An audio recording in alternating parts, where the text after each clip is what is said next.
Assalamualaikum warahmatullahi wabarakatuh. Teman-teman, kali ini saya mau berbagi pengalaman buang air besar di gunung. Dan dengan berbagi pengalaman dengan narasumber saya, Yuk Villa.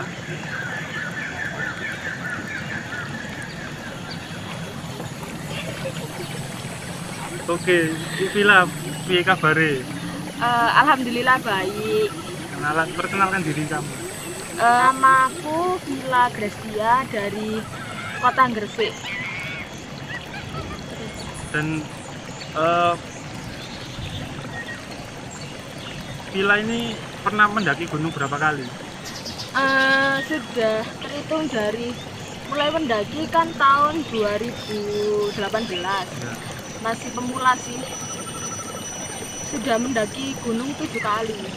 Oh, 7 kali. Ya. Terus ini kan tema kita hari ini kan buang air besar di gunung. Iya. Cara buang air besar di gunung. Pernah nggak buang air besar di gunung? Tiap kali saya mendaki gunung itu mesti BAB deh, Mas. Oke. Iya. Terus ini apa? Gunung mana? Gunung pertama yang pernah buang air besar di gunung tersebut itu gunung mana? Pertama kali saya naik itu tahun 2018.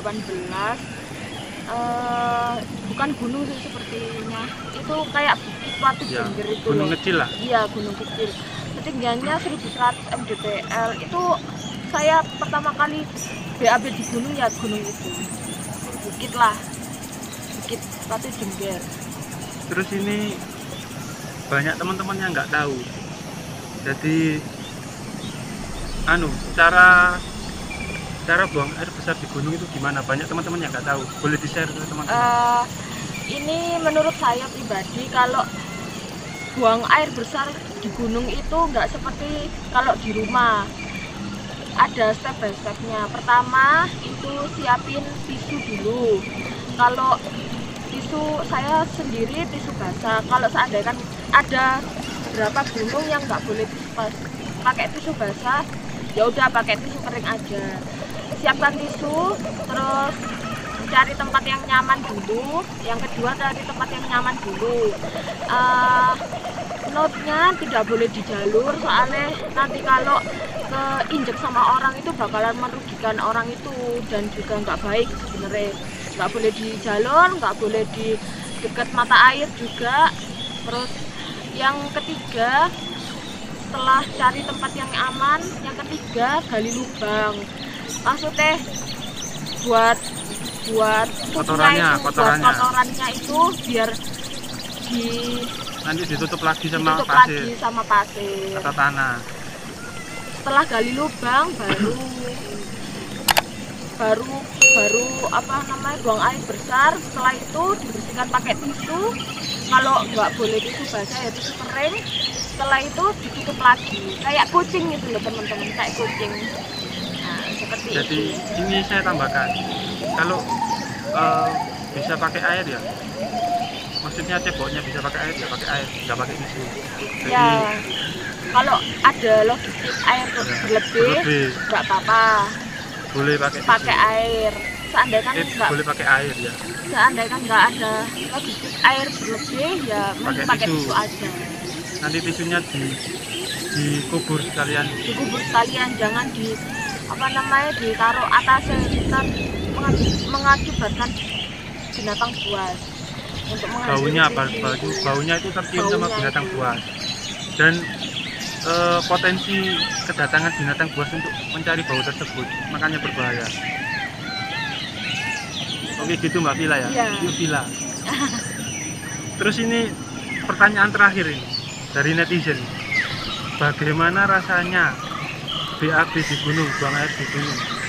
Bagaimana rasanya? Perasaannya itu gimana? Feel-nya itu gimana? Bagiku sendiri ya, kalau BAB setiap gunung sih aku udah 7 kali mendaki, tapi BAB terus itu feelnya itu rasanya kayak takut. Pertama takut, terus kedua itu nyaman. Benar. Antara takut dan nyaman. Yang pertama, takutnya itu gimana? Takutnya itu bayangin enak-enak BAB, Lagi terus nyaman belakang BAB. lagi nyaman-nyamannya BAB, seneng-senengnya BAB, terus belakangnya itu ada ular. Bayangin dah, dipatok ular, nggak jadi BAB terus dipatok ular. Itu sih. Itu takutnya. Ya. Nah, Terus yang kedua nyaman nyaman kan? ya, Seneng. yang Senengnya kedua itu gimana? nyaman. Bayangin aja, kalau biasanya BAB di rumah itu kan pemandangannya tembok, terus ya tembok lah, sekian lah. Terus kalau BAB di gunung itu pemandangannya tuh beda, kayak ada hutan pinus, pemandangan, doker, apa namanya, lihat Lihat bintang. pemandangan. Lihat bintang Milky Way gitu ya. Iya, kadang kalau malam ya lihat bintang, kalau pagi ya lihat hutan pinus, terus sambil dengerin musik indie. Itu mantep, Pol. Itu senengnya. Iya, nyaman, Pol. Oke, terus ini tolong kasih saran nih bilang untuk teman-teman yang pendaki pemula yang mau BAB di gunung itu gimana baiknya? Maksudnya gimana ya, kan nggak pernah. Gimana kan saran, atau bawa tisu atau gimana, atau bawa air yang cukup atau gimana? Kasih saran ke penonton. Kan sarannya sih satu, apa namanya, nggak tiap gunung ataupun bukit ada mata air, jadi lebih baik bawa tisu aja. Kalau seandainya gunung itu nggak memperbolehkan bawa tisu basah, ya udah tisu kering aja. Nah, setelah itu kalau kamu naik gunung, anggap aja gunung itu rumah keduamu. Jadi kalau di rumah kamu kan nggak bakalan ngerasa takut dan ngerasa was-was, jadi nggak usah takut. Apa namanya, kalau mau BAB minta temenin sama temanmu yang kamu percaya, nggak boleh ditinggalin pas waktu BAB itu. Intinya nggak ada rasa takut, jangan takut. Anggap aja kalau kamu itu bekerja di dalam rumah, nggak boleh ada rasa takut dan timbulin rasa nyaman, pasti betah. Berarti anggap gunung itu rumah sendiri, Ya, atau menyatu dengan alam ya? Ya, menyatu dengan alam. Anggap gunung di rumahmu sendiri, kamu akan menemukan rasa nyaman, nggak pernah menemukan rasa takut itu. Oke, terima kasih Yukila tentang bincang-bincang atau berbagi pengalaman buang air di gunung. Iya, sama-sama. Wassalamualaikum.